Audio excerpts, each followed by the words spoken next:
Now, from my perspective as an analyst, I would say the outcome of the election reflects what we have always known about politics in Nigeria. The number one, you have regional quote and unquote champions that people believe in, and that's what exactly reflected in the outcomes of the elections. Quite all right.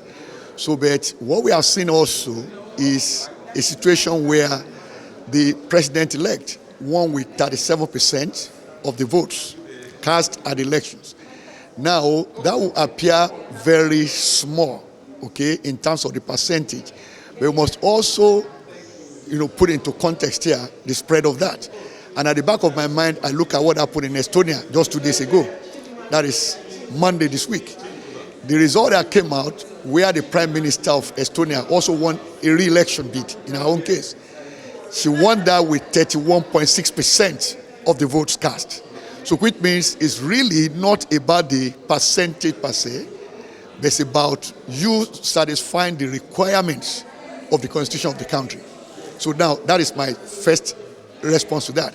Now the second part is to look at the spread. Now if you look at the three, let me say, frontline contenders, each of them won 12 states apiece. Okay, they won 12 states apiece. Now, beyond that also, you begin to interrogate the numbers. That if you take the numbers for the president-elect, now he won in 12 states, quite all right. But the states where he did not win, the differential between the number of votes he won vis-a-vis that of the contender that won was not that significant. So when you look at it from that perspective, you can now begin to see, okay, maybe that was what explains the difference in terms of the number of votes between the first, the second, and third position. But it also speaks to something here that we have seen globally. One of the major 5 disruptions that we saw and envisage will happen this year, not just in Nigeria, but in most countries around the world, which we call social divisiveness and, of course, geopolitical tensions. It's happening all over the world. Okay, so what has happened there in Nigeria is not peculiar. And that's one point I want to make very strongly here. We saw it at the beginning of this year in interpreting what will happen this year globally and what Nigerian business people should be focusing on. Okay? The outcome of the election is a reflection of social divisiveness and also what we call geopolitical tension. So the real challenge for us as a nation is how to build this country going forward on the back of that and then identify what needs to improve and then deal with it. Now, for me, the president-elect has his job well cut out for him. And my top priorities as an economist will be number one. And the front burner must be the coordination and alignment of policies. And there are 4 planks of them. In which case, fiscal policy, monetary policy, commercial policy, that's to do with trade, as well as whether internal or foreign, okay? The 4th one is investment policy. They must all pull in the same direction. And the way I normally illustrate it is this. If you want to encourage domestic manufacturing, for example, it means that whatever those factories produce, the duty you put on such a competing product imported should be very high to create a disincentive for importation of what is produced locally. That's the way it is done, following the market system practice. Okay? So, in which case now, if I want to encourage domestic manufacturing, I should not make the import duty on similar products imported so low. So if I want to do that, then that means I'm aligning the policies across those points for investors in domestic manufacturing vis-a-vis those who import the same competing products. Just to illustrate. Then monetary policy, very key. And that is an area we have not really done well, especially in recent times. And in particular, I'm bringing into conversation here the demonetization of the economy. That is the way I describe the Naira redesign. Okay? We have not managed it effectively.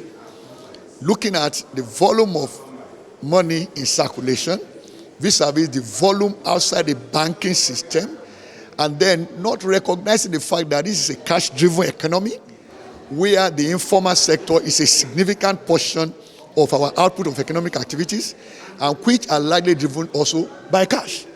So if we had taken that into account, we would have realized that following the template of India in 2016 wouldn't have worked out well for us in terms of Naira redesign.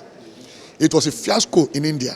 In fact, the only benefit India got from their currency redesign in 2016, which they confirmed in 2018, 2 years later, was that more people now came into the tax basket. And so tax revenue in India increased. That was the only thing they took out of it. Every other thing was a mess.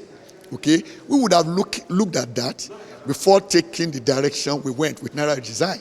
So that is, of course, we found ourselves now in a place where you need cash and you have to buy the cash. What we knew was to buy foreign currencies with Naira.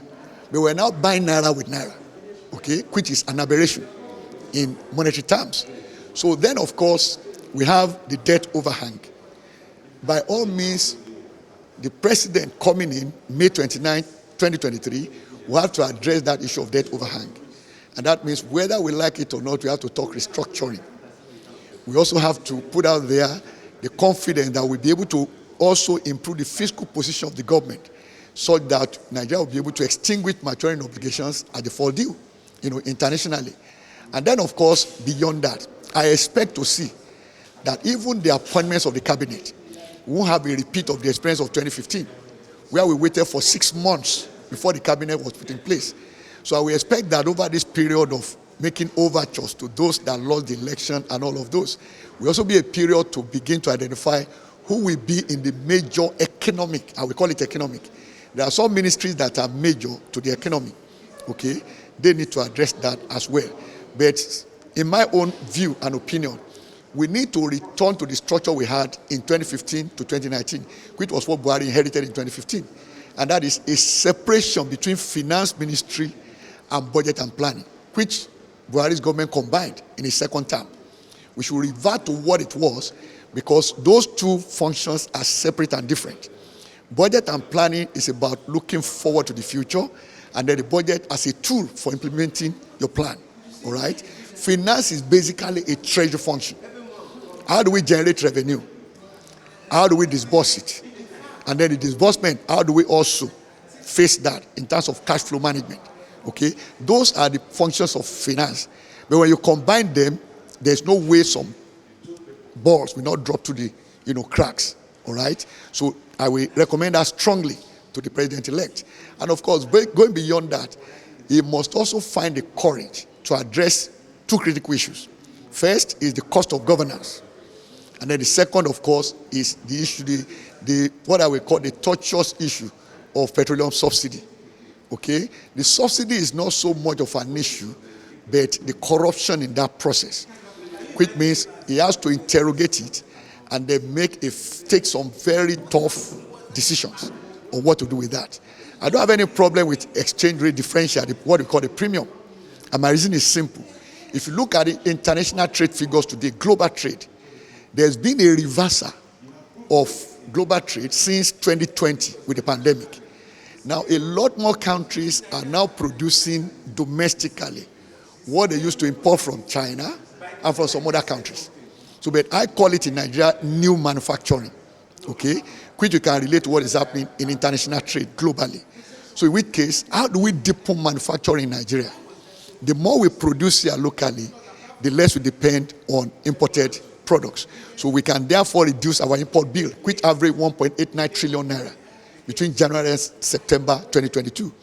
The other side to it is that if Dangote refinery kicks into operation, and the two modular refineries that we understand are already in operation actually start producing, Nigeria has chances before end of 2023 to produce and refine locally here about 90% of our domestic consumption of refined petroleum products. So that will also reduce the import of refined petroleum products. So with the interplay of that vis-a-vis the demand, we also bring some improvement in the pressure on the naira. So that will bring, let me say, some reprieve to the exchange value of the naira. Okay, so those are the things I want to recommend strongly.